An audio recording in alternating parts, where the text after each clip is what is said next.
बिहार चुनाव के अंतिम चरण में तैयारी, जल्द बिहार दौरा करेंगे पीएम मोदी। 4 दिन में करेंगे 12 रैलियां। 23 से 28 अक्टूबर तक पीएम मोदी की रैलियां होंगी। साथ ही सासाराम, गया और भागलपुर में करेंगे विशाल जनसभाएं।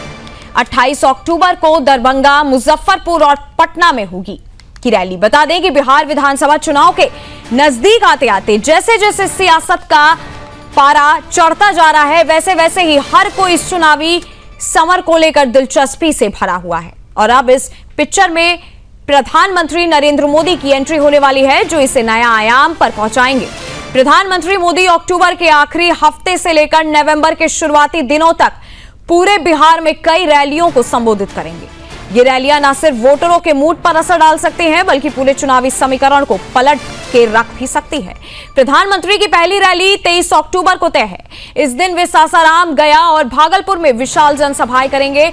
इन इलाकों में बीजेपी और एनडीए की मजबूत पकड़ मानी जाती है। इसके बाद 28 अक्टूबर को दरभंगा, मुजफ्फरपुर और पटना में रैलियां होंगी।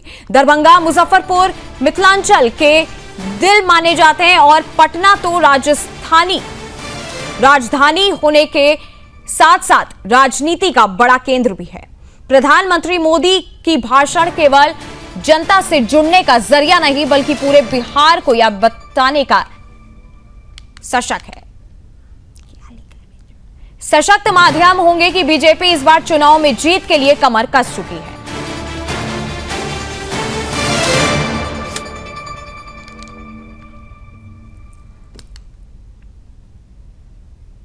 बढ़ते अगली बड़ी खबर की ओर, जहां गृह मंत्री अमित शाह से चिराग पासवान मिले हैं। साथ ही प्रचार अभियान को लेकर चर्चा हुई है। एनडीए ऐतिहासिक की ओर बढ़ा, चिराग पासवान की तरफ से ऐसा कहना है। साथ ही उनका कहना है कि 90 के दशक के हालात किसी से छिपे नहीं हैं। आरजेडी कांग्रेस ने बिहार को बर्बाद करने का काम किया है। एक तरफ पीएम मोदी की रैली को लेकर के चर्चाएं तेज हैं, तो दूसरी तरफ अमित शाह, गृह मंत्री अमित शाह और चिराग पासवान की मुलाकात की चर्चा काफी ज्यादा हो रही है। प्रचार अभियान को लेकर के इस मुलाकात में चर्चा हुई। साथ ही एनडीए ऐतिहासिक की ओर बढ़ रहा है। चिराग पासवान का कहना है कि 90 के दशक के हालात किसी से हालांकि छिपे नहीं है। गृह मंत्री अमित शाह से चिराग पासवान मिले हैं, जिसके बाद प्रचार अभियान को लेकर के चर्चा हुई है। साथ ही चिराग पासवान का कहना था कि एनडीए ऐतिहासिक की ओर बढ़ रहा है। ये 2 तस्वीरें आपके सामने हैं।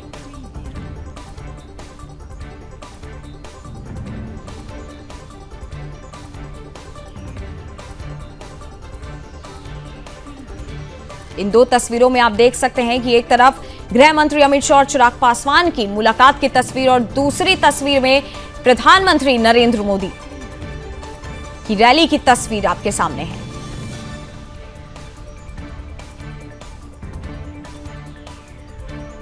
और इसी पर चर्चा करने के लिए मेरे साथ संवाददाता जुड़े हुए हैं, सौरभ तिवारी। सौरभ, पीएम मोदी की रैली से पहले ही बिहार का जो माहौल हो रहा है वो काफी ज्यादा सियासी पारा चढ़ा हुआ है। अब पीएम मोदी की रैली क्या चुनावी टर्निंग पॉइंट साबित हो सकती है?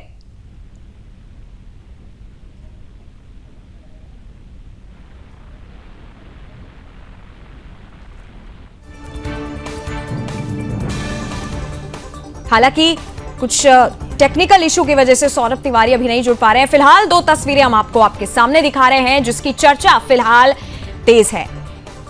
एक तरफ गृह मंत्री अमित शाह और चिराग पासवान की मुलाकात और दूसरी तरफ 23 अक्टूबर को होने वाली प्रधानमंत्री नरेंद्र मोदी की रैली की चर्चा।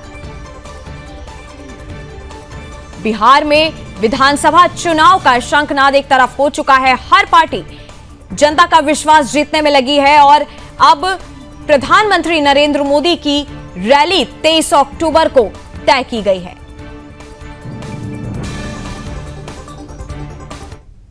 और इसी को चर्चा को आगे बढ़ाते हैं। संवाददाता सौरभ तिवारी हमारे साथ जुड़े हुए हैं।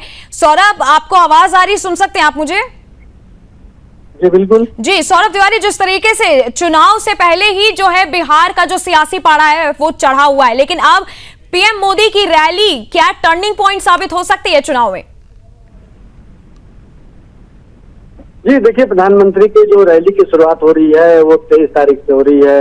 इससे पहले जो गृह मंत्री हैं, बीजेपी के चाणक्य हैं अमित शाह, उन्होंने कल ही इस छपरा से अपने चुनाव शंखनाद की शुरुआत कर दी है। अब प्रधानमंत्री हमेशा से ये माना जाता है कि जब प्रधानमंत्री उतरते हैं तो बीजेपी को हमेशा मनोविज्ञान बढ़त मिलती है। अब सासाराम की बात किया जाए, गया की बात की जाए, भागलपुर की बात की जाए, तो इन विधानसभा क्षेत्रों में 23 तारीख को प्रधानमंत्री आएंगे। अपनी सरकार की जो योजनाएं हैं, जो बिहार सरकार की योजनाएं हैं, केंद्र सरकार की जो योजनाएं हैं, उन योजनाओं को बताएंगे। और लालू यादव आरजेडी का जो शासनकाल था, उस शासनकाल को की आलोचना करेंगे। और प्रधानमंत्री जो बोलते हैं वो अपनी शैली में बोलते हैं। जहां जहां उनकी रैलियां होती हैं तो हर जगह पर अलग उनका भाषण होता है। और जिस तरह से तेजस्वी यादव ने जो घोषणा की है कि वो हर घर में सरकारी नौकरी देंगे, तो इसका उनको लाभ भी मिल रहा है। तो प्रधानमंत्री से भारतीय जनता पार्टी और एनडीए को उम्मीद होगी कि उसका वो काउंटर करे, क्योंकि जो युवा भी हैं वो भी प्रधानमंत्री को अपना रोल मॉडल मानते हैं। जी सौरभ तिवारी जी, बहुत बहुत धन्यवाद हमारे साथ जुड़ने के लिए।